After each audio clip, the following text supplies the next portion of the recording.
When Umar, the second caliph after the Prophet Muhammad, peace be upon him, visited Jerusalem, he happened to be in the city's largest church when the time for prayer had come.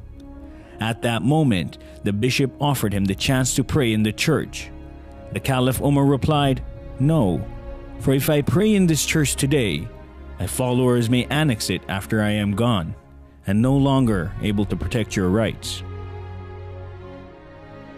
When caliphate exists on the precepts of justice, consideration for the rights of others, and an overall deep will for peace, as defined by the Quran and the Prophet himself, then caliphate has the ability to serve as a grand force for good in the world. Well, one of the things I enjoy about coming to the peace symposiums that the Ahmadi community holds is to listen to His Holiness. I always find him inspirational. I think tonight his message was even more important than ever.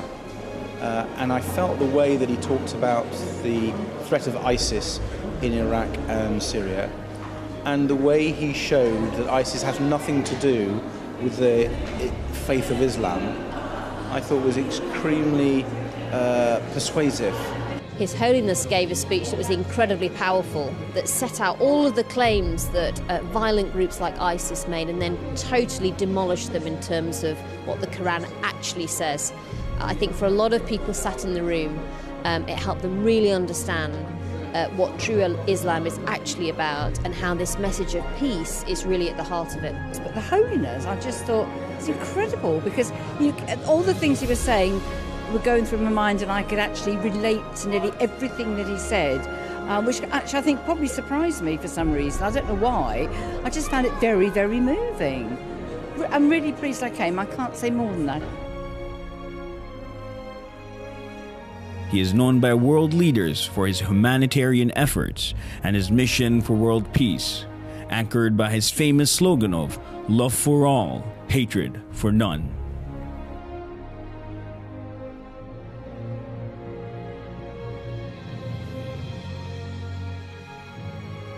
He has traveled extensively to spread the message of peace and to remind everyone to respect the rights of other human beings.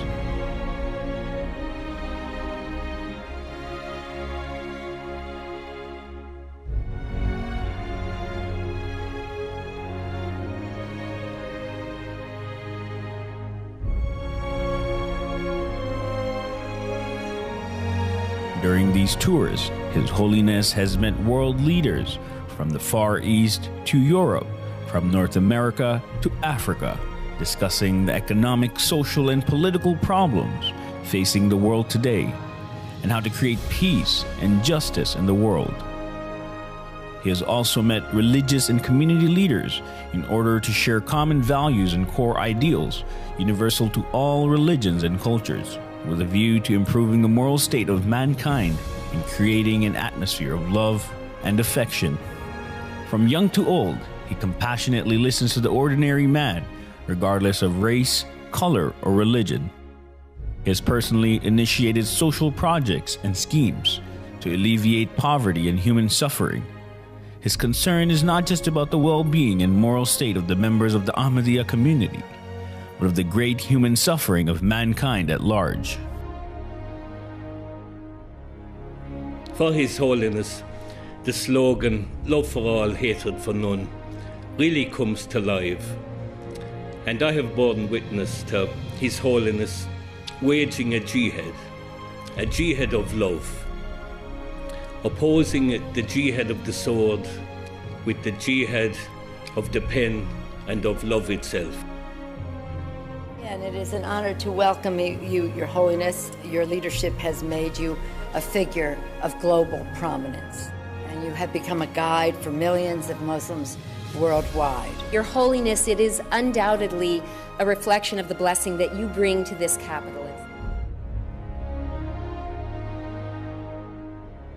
I want to express gratitude for the privilege of appearing here in front of Your Holiness and this assemblage. We're really honored you're here.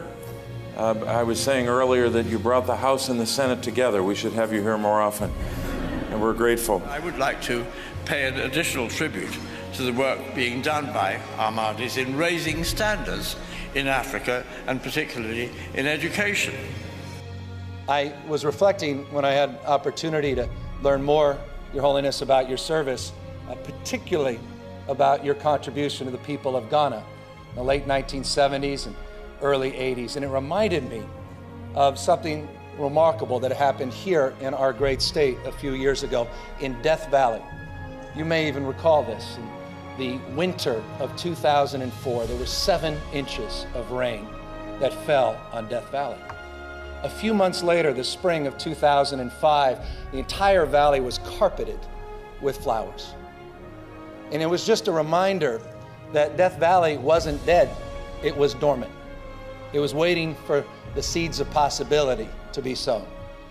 And I think about, Your Holiness, the extraordinary work you did in Ghana, particularly your agricultural commitment, bringing wheat to the people of Ghana. It had never been done in the history of that country. You sowed the seeds of possibility, and it's a reminder to all of us as we deal with the issue of ignorance and poverty and disease, as you have committed your life to, that when the right conditions come along, success is irreversible.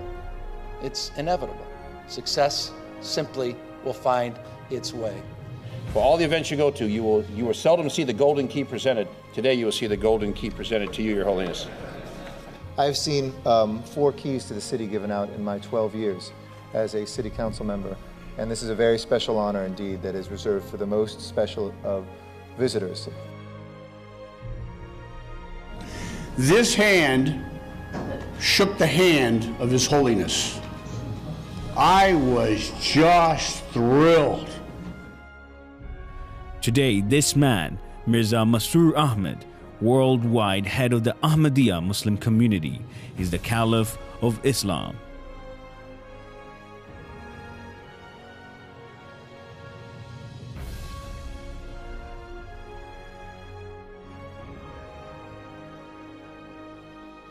His followers number in the tens of millions, spread over 200 countries across the world, making him the leader of the largest single group of Muslims in the world who follow one Imam.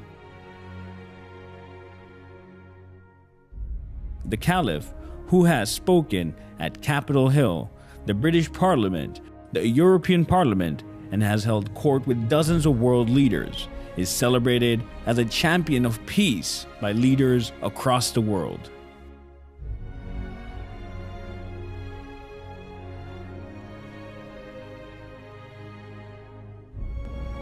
In this we are allied with His Holiness, a courageous champion of religious freedom and of peace. We especially applaud the Caliphate for denouncing those who pervert faith by claiming it as a justification for violence. However we define God, it is wrong to kill in His name. Today, when we, the Ahmadiyya Muslim Jamaat, raise the slogan of love for all and hatred for none as a means to establish global peace, we do so directly in fulfillment of the teachings of the Holy Quran and the practice of the Holy Prophet, peace and blessing of Allah be upon him.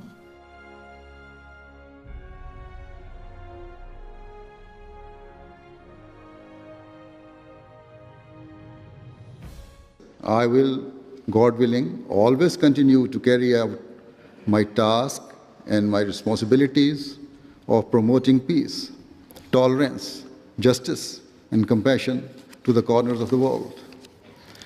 I will continue to tell all people that in order to be relieved of the pain and suffering that we face today, we must adopt true justice and equality.